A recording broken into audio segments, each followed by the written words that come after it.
welcome to Blue Jays Today Show, where today, folks, we've got some interesting stuff to talk about at the Toronto Blue Jays.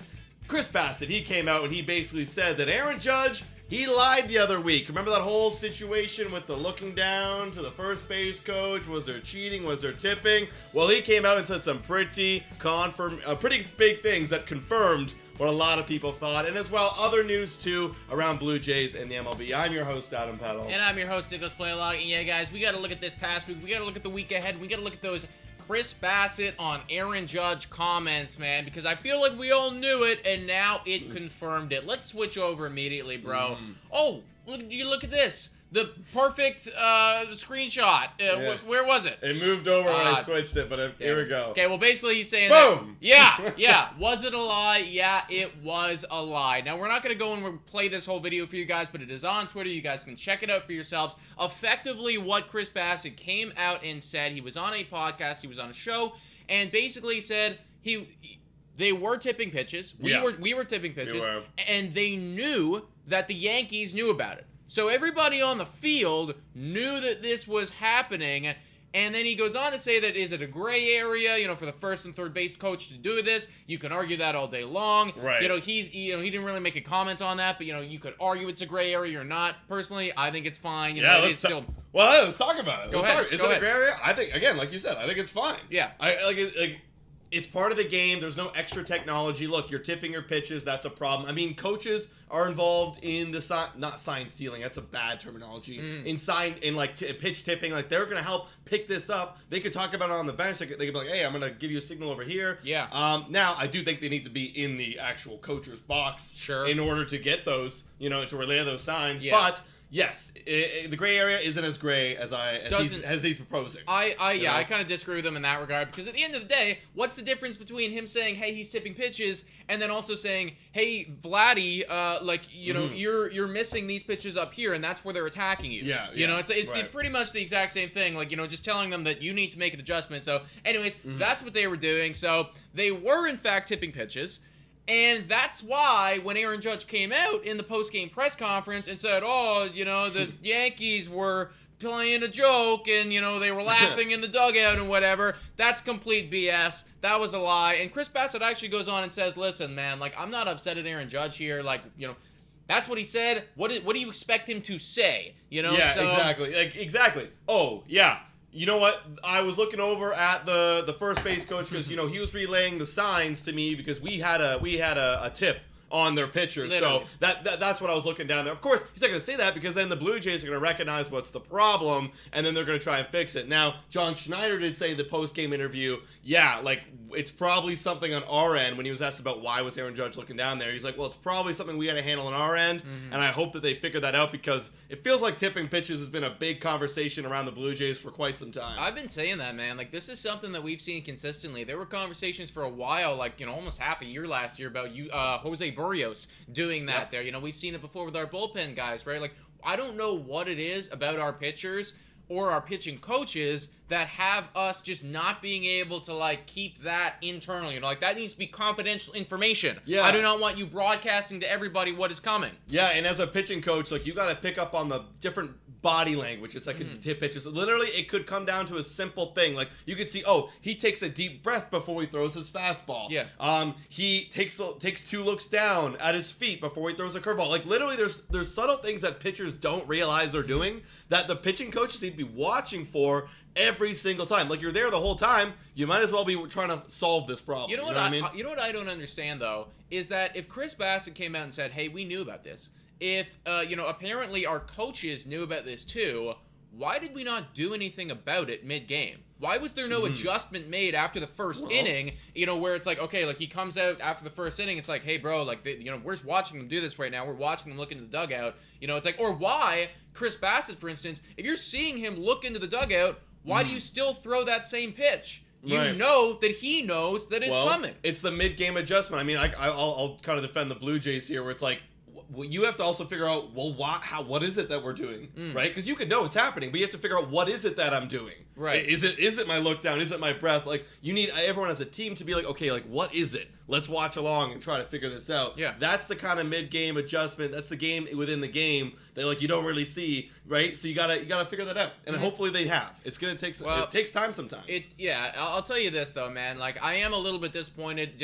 I've been disappointed. I've been outspokenly disappointed with our pitching coaches for a while now. Right. And I mean, like, this is not like a make or break situation or anything, but it just goes to show that clearly, the Yankees, they were capable of figuring this out before we were. You know what I mean? So it's like, if we're in a, God forbid, like, we're in a playoff situation and something like this happens where it's like, uh-oh, we're tipping our pitches right now. You got to make that adjustment ASAP Rocky, because we can't have Aaron Judge drilling them 400 feet. That's the thing. You got to be consistent every single day, especially as a pitcher in the major leagues, because teams like the New York Yankees with great coaching staffs and great offensive players, guess what? They're going to figure you out pretty soon. For real, dude. Let's keep on the train of Toronto Blue Jays pitchers. Anthony Bass, there's just been like a lot of conversations and not good ones surrounding Anthony Bass. Flip it over real quick.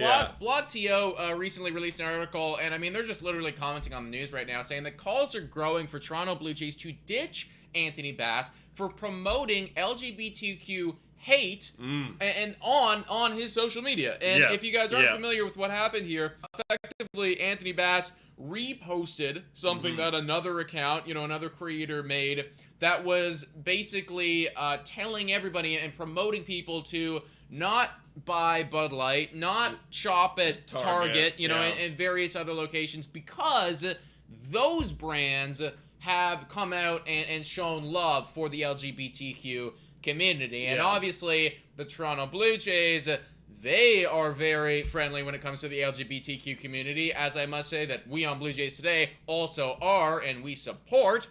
So now, you're getting all these Toronto Blue Jays fans kind of saying, like, this guy's been bad, and he's going against, this, literal group that we should be supporting. Yeah, like, they're literally having a Pride Night at the Rogers Center next weekend, and to post on your Instagram, basically, going against that exact narrative that the Blue Jays trying to establish, it almost feels like, to be honest, and again, I'm not trying to be all political here and like take left or right sides, but let's be honest, you can't really play for a team when you're doing these numbers and you're going online and you're speaking against the organization that has been promoting and highlighting LGBTQ members and communities here in Toronto and Canada and around the world. So you can't really be doing that on this team. Like, and the Toronto Blue Jays have come out and they've actually spoken to Anthony Bass and have said, hey, you got to take that down. Right. And they did take it down, but I got a feeling the end of Anthony Bass, like, this could be here's the final nail in the coffin that could be getting rid of Anthony Bass. What do you think? 100%, dude, because, again, like, we've kind of been talking about this before, right? He's not been playing well. He is a older guy on this team, and whenever we seemingly bring him in, we give up a lot of runs, man. I'm kind of sick and tired of seeing that happen. And then also to hear the fact that this is going on, and I think even just like taking away the whole take away like this left and right, bullshit, whatever, right? If you're a company, for instance, right, you're working for a company and they have a policy where it's like you don't wear jeans to work, and then you go and you wear jeans to work, and you haven't been performing very well at your job. I mean, this is just more reasons to get rid of you, let alone the fact that this is literally like human rights stuff that we're talking about right now, and I will be the first one to come out and say that we support LGBTQ individuals, right? So, like, all of that being considered, man, like... Yeah, bye. Yeah. Goodbye. It definitely, it could be a situation where Anthony Bass goes at this point, and a lot of people on Twitter are calling for it. I think the Toronto Blue Jays, and we've been calling for this for a long period of time, guys, come trade deadline, and probably even sooner, you need to be figuring out ways to bring more talent into the freaking bullpen, man. Yeah. That needs to happen. Yeah. I just thought of something in my head. I'm like, can you imagine if he comes out, if he's still with the team by next weekend, not this upcoming one, the one after during Pride weekend, right, at the Rogers Center, and he's pitching? Can you imagine? Well, see, I don't even think that you can do that, because if you're the Toronto Blue Jays, that's a horrible look. Exactly. That's a horrible look for the team, right? It's like you're almost putting them in a situation where they have to get rid of you. Because if they bring you out in that game specifically, right, it's like that is effectively like a slap in the face. It is a slap in the face. Are slapping in the Because face that as the community. Toronto Blue Jays, you've been promoting, LGBTQ plus positivity for years now, Right. for years. And then to go and be like, well, actually, we're also going to hire this guy that actually doesn't support you. Right. Yeah, it's not a good look. So, but like to your point, on a grander note of baseball, it's like, all right, I think we got to get rid of him now. I Sure. mean, he's been performing bad. This is just kind of another cherry on top of the DFA resume for Anthony Bass. I think it's time for him to go, but we got to find someone to replace him, so we better do that soon, honestly. Yeah, no, I do agree, guys. Literally, comment down below your top bullpen targets, folks, because we need them ASAP. Moving on, let's do a quick injury update here. Kevin Kiermaier, man, one of the most underrated individuals, I think, in the MLB this season so far. Just an absolute diamond in the rough for the Blue Jays to find this guy and revitalize his career. Injured, but positive notes, right? Positive notes, absolutely. Kiermaier got injured on Saturday. You actually see this is a video of him right now. Let me just play it. Hopefully turn off the audio. Welcome to... Bye. Kevin Kiermaier, he got injured on that play right there. So he was feeling a little bit discomfort. He's day-to-day right now, but he's hoping that Tuesday he can be back in the lineup. And the Toronto Blue Jays, man, they need it. I mean, they're going through stretches where some guys are getting really hot. And we're going to talk about that a little bit later. But you got other guys who are doing really cold. We're actually going to talk about that very soon. But you need this guy who's been hot all season long to be back in there because he's the best 9-hitter in the league. And I'm glad that it's not a IL stint. Yeah, absolutely, man. I mean, like, you've seen the lineup when he's not in it, and those bottom 2, 3, like, that is a kind of a gaping hole, man. Right? And, like, that's always been something that we've kind of had against other teams. It's like, hey, well, Kevin Kiermaier, he's batting 9th right now. He's batting 300. What's your 9-hitter doing? Yeah, not exactly. as good as that guy, right? Exactly. So that's always an advantage that we have. Now, without him in it, we don't have that advantage anymore. And, like, frankly, based on the way that we've been playing, we need every single goddamn advantage that we can get. Dude, I literally took this guy in the wheel for OPS last week as my 3rd pick. Or the 2nd pick. Not bad. You know what I mean? Yeah. And you know what? Even though he got injured, I think he had, here? He had a 979 OPS. Good pick. Great. Great solid performer right there. Solid pick right there. I'm glad he's okay. Nothing really more to it. He's going to be back Tuesday, folks. Hopefully. If not, then Wednesday. It's not serious. Yeah, agreed. Somebody who needs to kind of pick up their OPS and just hitting as a whole, Vladimir Guerrero Jr. And I don't want to sound the alarms or anything like that, everybody, because I don't think it's time to sound the alarms yet.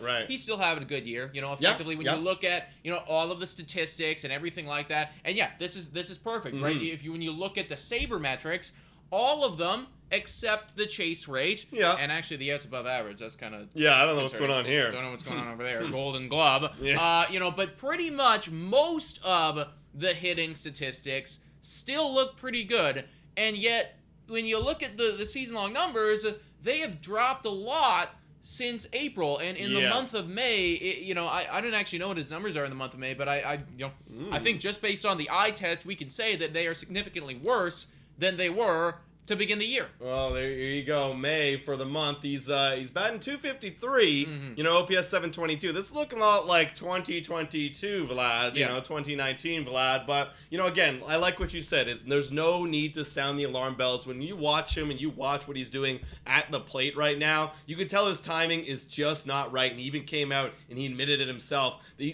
fastball, he just cannot catch up to it, and he's kind of in between. So he's really laying his fastballs, popping them up, or completely missing them, or on the sliders and the breaking pitches, he's going after them because he's thinking in between fastball and he's just popping up. He's just not. He's got to pick one and he's got to look for his pitch to hit. I think that's got to be the priority because right now he's not getting hits, so he's expanding the zone, and that's what's causing him to strike out a ton, which you saw in that Minnesota series. Yeah, I mean, the one thing that's concerning to me, man, is like in that month of May, currently he's getting on base less than 30% of the time because he is not taking pitches, right? His walk rate is actually significantly down than it was in years previously. And we know that when Vladimir Guerrero Jr. is at his best, he's walking because he's making them have to. He's not swinging at pitchers' pitches, and when they decide it's 3-1 and we need to come after him now, that's when he gets his favorable pitch, and that's when he drills it, deep for 400 feet or whatnot. And right now, he's not doing that. He's making that just a little bit too easy on these pitchers.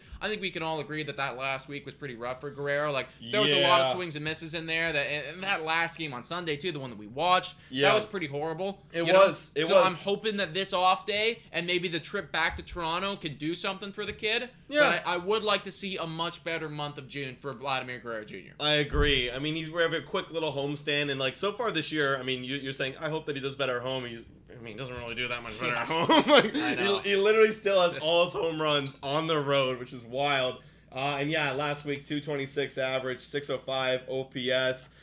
However, this shocked me. He somehow still managed to drive in 7 runs. Right. And that's why he's like, at Vladdy's floor is a lot of guys' best. Yeah. So we'll still take it. We don't need to panic and move him. We got to trust him because he is, at the end of the day, pretty much the face of this franchise. Now, this is a little sacrilegious here, guys. And just to say, a little blasphemous to say in Blue Jays community, but I have seen some people say it. And, I've even had potential thoughts of it in my brain. So I want to pose it to the group, and I want to ask this because somebody in the chat right now, credit to the 81 people watching right now, but Rob saying, unfortunately, Vlad has become overrated.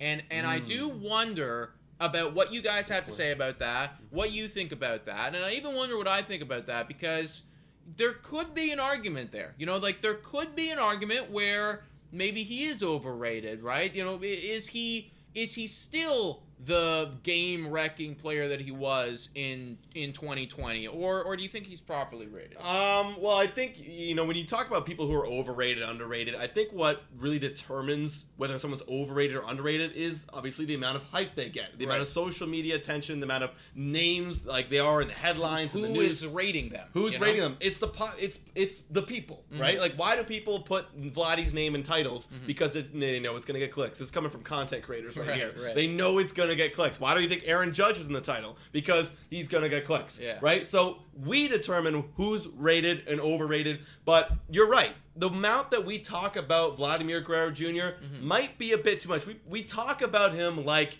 he is Ronald Acuna Jr. Or, Bryce Harper or, Aaron Judge. Yeah. He is right now, in the last couple of years, playing at an elite level, for sure. Elite level. Can he get better? Can he be like Ronald Acuna Jr. and Aaron Judge? For sure.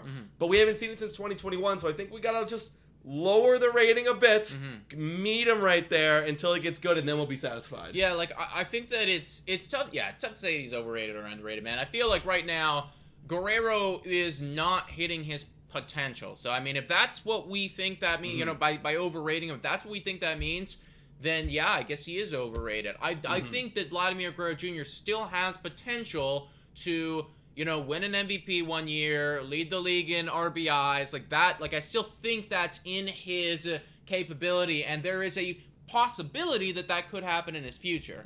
I think he needs to continue to put in that hard work in the offseason and just continue to grind, because this does not come easy for any player, right? No. You'll hear it from all of the elites, all the legends in the game, that, even Bryce Harper and even Aaron Judge and all those guys, they're still putting in work every single day. They don't take anything for granted. So, I mean, I think that if Guerrero is ever going to hit that ceiling, we just got to keep grinding, man. I agree. Now, you say a great note right there. Guys who need to put in the work. Guys who need to do some extra stuff to get back to where they were.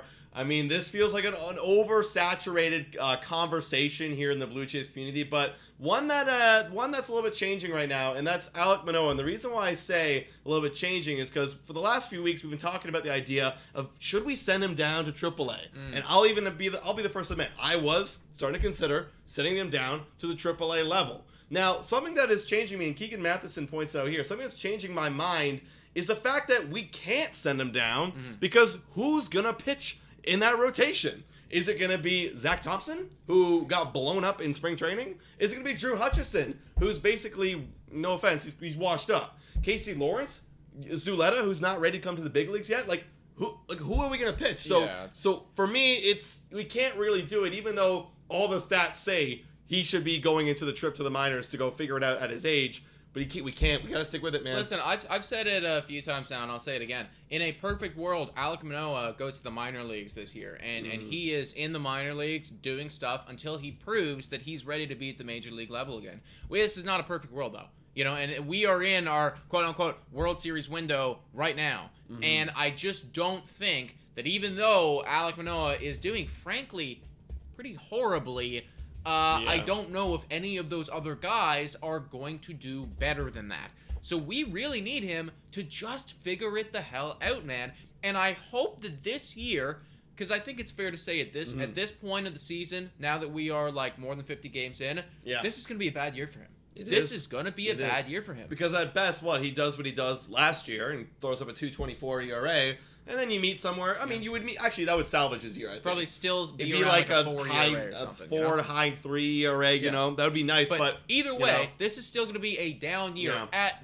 best for Alec Manoah. At worst, where we're at right now, we continue to get worse, sort of thing. This is going to be a bad year for him, and I really hope that this humbles the shit out of him, and he realizes that we cannot take anything for granted. Look at how quickly the community turned on you. Look at how quickly we're ready to say, hey, go down to the minors. You were the king of the North 2 months ago, you were our opening day starter, and now I wouldn't even come close to pitching you in a playoff series, right? That's how quickly this shit will change, man. I'm talking strictly to Alec Manoah right now, man.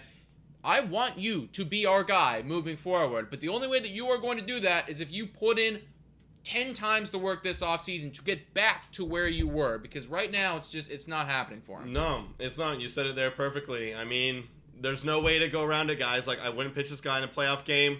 I mean, I like Kikuchi. I like what because Kikuchi did the work. Right. He could have went back to Japan.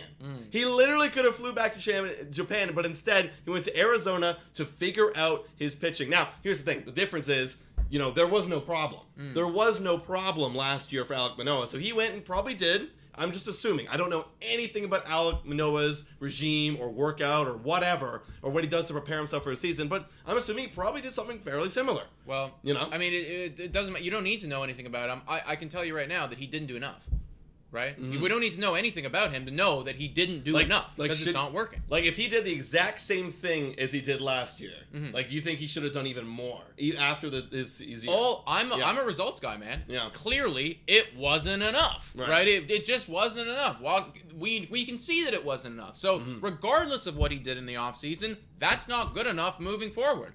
This is the result of that. Yeah. So we need more and we need better. And what's scary, and I'm going to bring this up to everybody here, is this is, so far, I'm not saying it is, but it's looking like a lot like a Ricky Romero situation. A guy who comes up, dominates for 2 seasons, and then the 3rd season, it's like, what the hell happened? Right. He got confident. He became the ace. He became the star of the rotation. And then we couldn't figure it out. And at that time, we had the luxury to send him down because we were bad. So we sent him back down. Never figured out, and then that was it of Ricky Romero. Well, I'm really hoping that that's not the case here, and I've seen some people in the chat right now talk about the pitch clock, and I'm hoping that that has a lot more to do with this. You know what would be a great scenario? What would be an absolutely phenomenal scenario is if it's just the pitch clock, and because he has to pitch quicker, he is getting fatigued because he is a little bit out of shape, and all he needs to do to fix this is have a great off season, get in shape, and we're back to where we were. That's the perfect scenario. Because then in that scenario, it's like, okay, problem should be solved, right? All you got to do is just literally like get your conditioning up, get your endurance up, hit the gym really hard, and you're back to where you were. That's perfect scenario. And I'm hoping that that's what it is, guys. If it's the pitch clock, at least that's something that we can work with. It's worse if it's mechanics and people have figured you out. That's what I don't. Because right now, here's the thing: the mechanics are falling apart. The mechanics are falling apart. Yes. Because he's not throwing with command. So the overall, the pitch clock, staying up to speed and like releasing pitches on time, like I think that is affecting everything else. So you're right. If you can go and get the root of the problem, then everything should be fine. Yeah, for real, dude. So if it literally is just a question of, like, our conditioning's not where it needs to be, and we just need to go and hit the gym really hard, perfect. Do it. Yeah. Come back, and just be, like, absolutely shredded and throw up a 2 ERA again. But it's also just, like, stamina. That's it. Just stamina. Or I'm not even talking about, like, the way he looks, but just stamina. Yeah. Just increase your because stamina. He doesn't have it right now. Exactly. He does not have it. Right. Let's move on, folks, and talk about some stuff that we did good this past week, guys. Some players that were popping off. Even though we only won 3 games, we lost 4. We were up against the toughest competition in all of baseball in Tampa Bay, but there were still some solid hitters. No, there was. I mean, like right off the top, I'll say these 2 guys, Bichette, Springer. Bichette every single week has been absolutely freaking dominant. Oh, yeah. And, he literally he almost won us the game single-handedly on Saturday, driving in 4 runs. And then, who is he driving in? George Springer. Mm-hmm. We can officially say, guys, that George Springer's back now. He put up a phenomenal week with an OPS of 1.250. Batting average, it is super elite. 417 batting average. 3 doubles, a triple, and a home run. This guy is getting on base, and he's doing it well. So thank God, man. Mm-hmm. Are you officially saying he's back? Because I know that we were talking on here. No, I'm feeling very confident. It's hard to say that after a week like that, and after a few, he was looking good the week prior to. I think that we can officially say that he started off really slow. We're figuring it out right now. Mm-hmm. He's hitting the ball a lot harder, and they're finding holes. So I like that a lot. Exactly. And then looking down the lineup, Whit Merrifield's back. You love to see it. He batted .385 this week. Now here's a fun conversation because we talked a little bit about this on the live stream. Mm-hmm. Kirk, he batted .316 this week because now he's got all the playing time without Danny Jansen there because Danny Jansen's on the IL now. But the OPS is still .632 because all those were singles. Not a lot of pop right now in Alejandro Kirk's bat. I'm really not overtly concerned though, because again, if you're batting 3 whatever it was, over 300, that's still good enough for me. And Kirk's never really been a big power guy. I don't really know why so many people have been getting on his case this year. He's definitely not having the same season that he had last year. But I also think that we can attribute a lot of that to the fact that the playing time is just not as consistent as it was, right? Mm-hmm. One day we're catching, one day we're DHing, one day we're sitting. And it's all over the place, right? Now, Danny Jansen's hurt, you are going to get a little bit more consistency, and I hope that really helps him kind of find himself and get in his hitting rhythm, because I know that this kid's capable. Dude, everyone knows. I mean, maybe some people in the I've seen a lot of people in the comments kind of turn their back on. I don't know. We're Kirk lovers over here, okay? Yeah. This guy's amazing. For real. And the reason why he's amazing is just how much he's getting on base and how he's able to fight and at bats. And yes, I'll admit he doesn't look like he did last year, but again, like Nick said, it's because of playing time, and I think he's going to break out. I think he's going to turn it around. He's going to win Jay of the Week next week. I think it's very possible. Could be. It is possible. Another guy we got to talk about is Cavan Biggio. Cavan Biggio got some playing time this week too. Yeah. Because Espinal, he's been hurt, and now you got Cavan Biggio in the lineup who hit 2 home runs.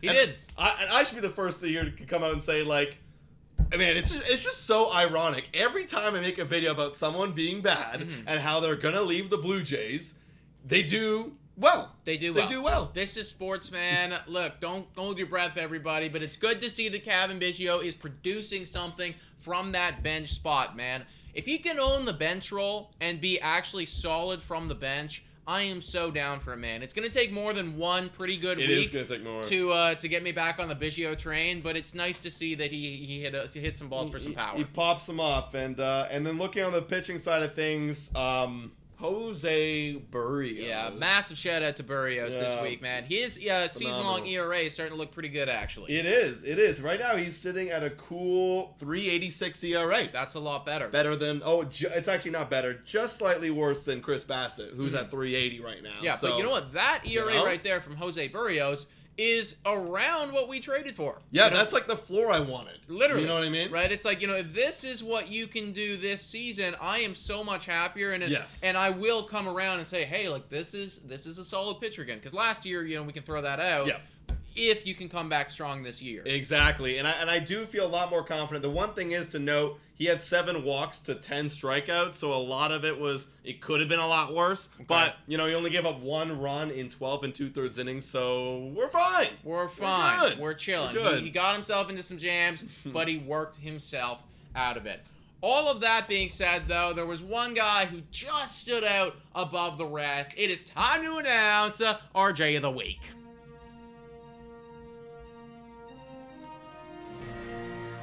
Yes, out of all these great performances, Nick, there was one. Oh, there was actually quite a few that could have won this award, but this guy hasn't won Jay of the Week yet, and I figured, you know what? It's about time we give him some respect. and it's Bo Bichette, everybody. Yeah, shout out. We got Bo Bichette in the chat right now. You kicked ass, Bo. Yes, you did, Bo. You kicked ass, buddy. Yes. Hit 452 this week. 452. He had ribbies on ribbies. He was scoring runs. He was contributing all over the place, man. Yes, yes. So Bo Bichette right now is on an absolute another tear. Yeah. And it's just so good to see that, okay, Guerrero, he's not doing so good right now. He's kind of slumping a little bit. But Bo Bichette is picking up the slack right now and showing that he is part of this core, man. Dude. He is the future here with Guerrero. He, in my mind, this year is becoming the best Blue Jay player on this team. Like, he is the standout guy. Because you have guys who got off really hot, like Matt Chapman, you know, Kevin Gausman. But then they've hit the rough patches. Bo hasn't hit a rough patch yet. In fact, he's getting better. No, he is getting better, dude. There's not been a single rough patch from Bo Bichette. And I'll be honest, guys, if he continues with weeks like this will enter him into the MVP conversation. 100%. It is going to be very difficult, obviously, with Shohei Ohtani and Aaron Judge and everybody else in this guy. Even Marcus Semien is going crazy this year. I know. Right? But if he continues like this, he is going to be in that conversation, and it is well-deserved. Yeah, I mean, MLB posted a thing of, like, top 10, like, future MVPs, and like looked at all the young guys, and Bo Bichette wasn't on that list, and Vladdy was third. And I get it, because that's the overratedness. See, that's the overratedness right there. But Bo Bichette, he's very underrated because I think he should get a lot more recognition for what he's doing. Well, I'll tell you what, man. They also did their top 10 hitter power rankings, and Bo didn't make that list. Ridiculous. And I thought that was kind of stupid in my opinion because, like, we're seeing the power this year. Dude. We're also seeing the average. I think he is a top 10 hitter right now in the MLB. Literally, he leads the category that his position is named after. Yeah. Hits. He has the most hits, so he should at least be in the top 10 of hitters. He should at least be in the top 10 hitters. I completely agree, dude. Oh. So that was a little bit of disrespect there from Bo Bichette, but we do not have any disrespect over here, dude. We see what you're doing, and we absolutely love it. Let's take a look at this week ahead and see what the Toronto Blue Jays have to deal with. Yeah, it's gonna be still a tough week, folks. We're still not.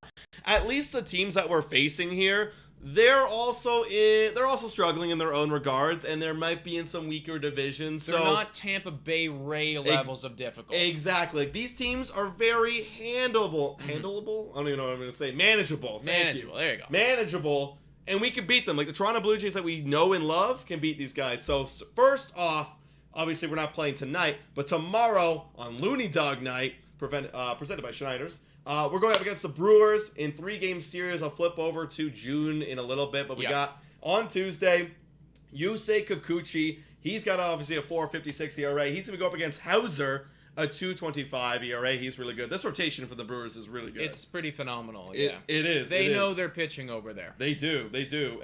Currently, they are ranked 14th in the MLB in pitching overall ERA, which I thought was kind of weird. So they must have some like depth issues right now with the team. Right. But moving forward, we got Manoah going on Wednesday with a 5.53 ERA up against Tehran with a 1.80 ERA. Jeez. I know, 1.80 ERA. It's tough. And then you've got the final game on Thursday. You're going to have Gausman with 3.03, clearly our best starting pitcher so far this year, up against Peralta, 4.64. So the notes that I want to bring out here, like I want to start adding this into the show. They're ranked 25 in offense in terms of OPS, 14th in pitching. The Jays, we are 10th in offense, 11th in pitching. Right. So we are the better team stats-wise. We're at the Rogers Center. The matchups aren't favorable because we got Kikuchi and Manoah. But what do you think, Nick? Yeah, I don't like the pitching matchups here, I'll be honest. I definitely don't like the pitching matchups, but I do like Looney Dog Night, and we do hit a lot of home runs on Looney Dog Night, man. I don't know what it is, but we just go absolutely crazy whenever the hot dogs come out. But granted, I mean, you got this 1.80 ERA guy, and you got Alec Manoah, so it's going to be tough, honestly. It is actually going to be tough. I think that you have to walk out with 2 here because you're back at home. Like, you just need to go, and you need to do that. But I do think it's going to rely. It means that one of Yusei Kikuchi or Alec Manoah is going to have to compete with guys that are doing far better than them. That's what it's going to mean. One of them is going to need to come up this week. I'm going to say that we are going to win too, but I'm pretty close. I'm pretty close to saying the other one. It's so borderline because you're right. The pitching matchups isn't nice, but I do like our team, our offense, better than their offense. Sure. And at home, you know, I hope our offense can put up a little bit. I mean, there hasn't been really clear, like, are we better at home or better away? We're kind of even. We need a good Yusei Kikuchi start this week. We do. That's what I'm calling for. Kikuchi is good at the Rogers Center, so, God. Yeah, I'm saying we have to win 2-1, but don't be shocked. I'll be still upset if we lose 2. Yeah. But we need to turn this around, and hopefully the series. That's the thing, man. At the end of the day, like, we have to start winning at some point. You know, and, if we're not going to win these series, yeah, you know, we got who are we going to win? And I'm already looking at the Mets, and I'm probably going to say that we're going to lose 2 there. So I have to say that we're at least going to win 2 here. But maybe I'll change my mind. Maybe not. Well, let's take a look at this Mets series. So again, with the Mets, they're ranked 14th in offense. So we have a slightly better offense. Mm-hmm. They're ranked 25th in pitching. Yeah, they've been having garbage season so far. It's been rough, and that's what's caused them to have a 500 record at this point. We got Chris Bassitt, our number 2 on the mound, going up against Justin Verlander, who he hasn't been doing that well either. 4.80 ERA, short sample size, granted. You know, he's just coming back from injury. Then you got Jose Barrios, who's got a 3.86 ERA. We just talked about him. Could be a J a week this last week. Up against McGill, 4.67, and then Yusei Kikuchi to finish it off up against Kodai Senga. Now, isn't that a fun matchup? That should be good. That should be a fun matchup. Those guys were buddies back in the day, so it's like that should be neat to see them going toe to toe. This one's gonna be a tough one, man, because you're in New York, and even though their statistics do not look very good right now, I think the Mets were far worse than 500 a few weeks ago.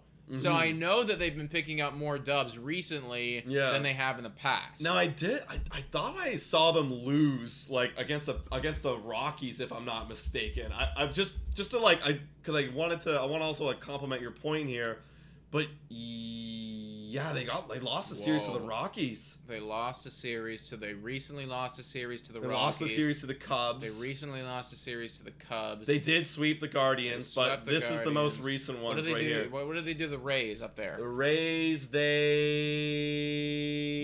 did win. They won against the Rays. It's tough. Interesting. Yeah, this is fucking baseball. This is baseball.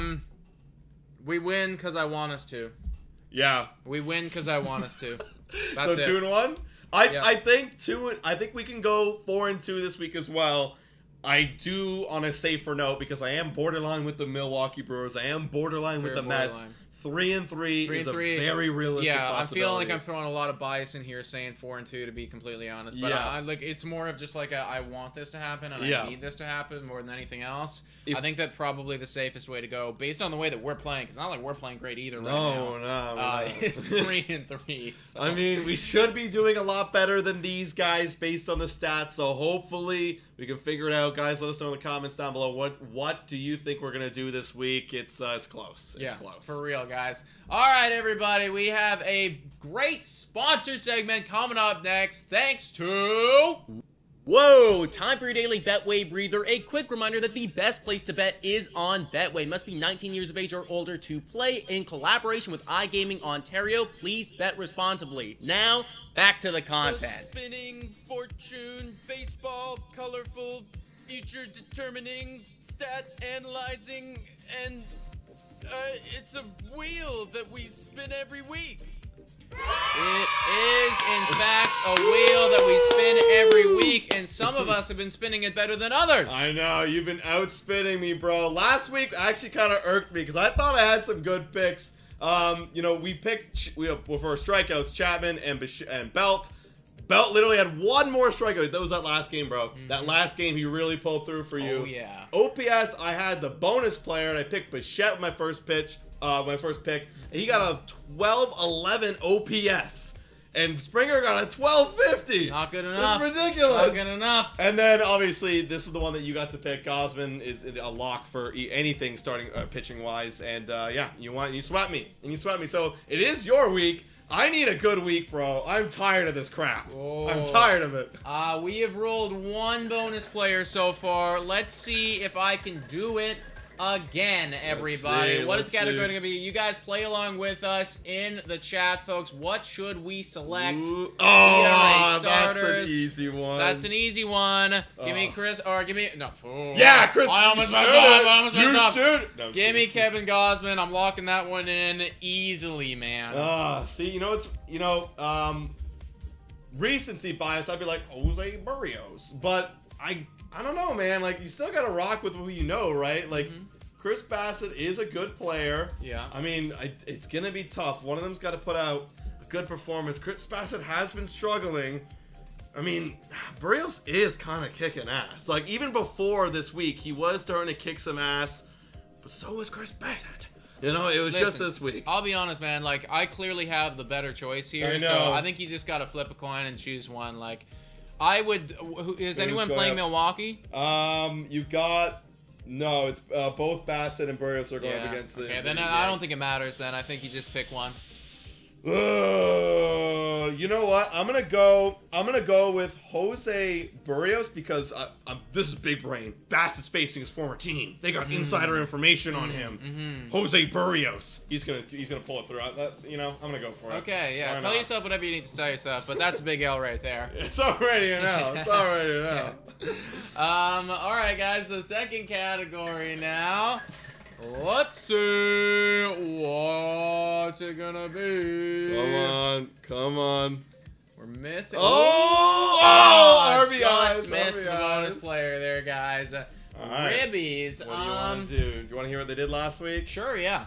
All right. So last week you got Bichette with 7, Springer with 3, Vladdy with 7, even though he's struggling. Belt had 2, Chapman 3. I think it's a clear choice here. Yeah. Witt, I didn't record Witt, Kirker. Yeah, KK. I'll be honest, man. I think I'm also gonna go first on this one too, and I'm gonna take Bo Bichette on this one, man. You have to. It's like, usually RBIs, like I'd be happy to go second, but with the way that Guerrero's been swinging the bat recently, no, I don't think. And like, I think that I have no idea how the hell he got 7. Yeah, I have no idea. That's not gonna happen again. I'm gonna go George Springer, even though he is leading off. You know, if KK's back in the lineup, George Springer hits a couple bombs. Like George can drive him in. He's hot right now. 100%, dude. No, I think those are the correct choices for this week, man. Until one of the middle of the order, and that's something we didn't even talk about here, man. Yeah, we didn't. They're cool as hell. The meat of the order being, Vladdy and Belt and Chapman. Right now, there's just so much swing and miss there. It's like boom, dead inning. So we got to do something about that. I know. All right, you will get to select first here. I'd still like to roll the bonus player, though. No. Give me that bonus player. It's gonna miss it again. And it's gonna be OPS. All right. Well, you know what I'm gonna do here because you took Bichette, even though literally Springer won it last week. I gotta go with the guy who's just been doing it all year long. I'm gonna pick one of your guys, and that's Bo Bichette. Okay, go ahead, man. I think that's actually a big mistake for you, though, because you need to be going for sweeps right now. No. And at best, if you get this, that means that you're probably just splitting the category. Which, look, I'm just trying to grab numbers here. Like, Bichette is the clear option. Like, I either get swept or I only grab 2. So I want to grab something. I feel like in that regard, well, I mean, I guess I have the lead, so I'll play defense and just take George Springer. Yeah, no, that's fair. I'll just take George Springer. So. Look, hey, if I can get, look, it doesn't mean that I can still win OPS, but not get RBIs. Like, you can still win that. You can still win it. Hey, listen, man, you play your game. That's my game. That's my game. Dude, how many points? Yeah, relax. All right, guys, you guys let us know in the comments down below what are your thoughts on everything that we talked about today, guys. The stuff going on with the New York Yankees, these selections right here, Vladimir Guerrero Jr., Alec Manoah to the minors, literally everything, folks. You comment it down below. Yeah, guys, thank you so much for watching. And go Jays, go! Big voice crack right there. Voice crack.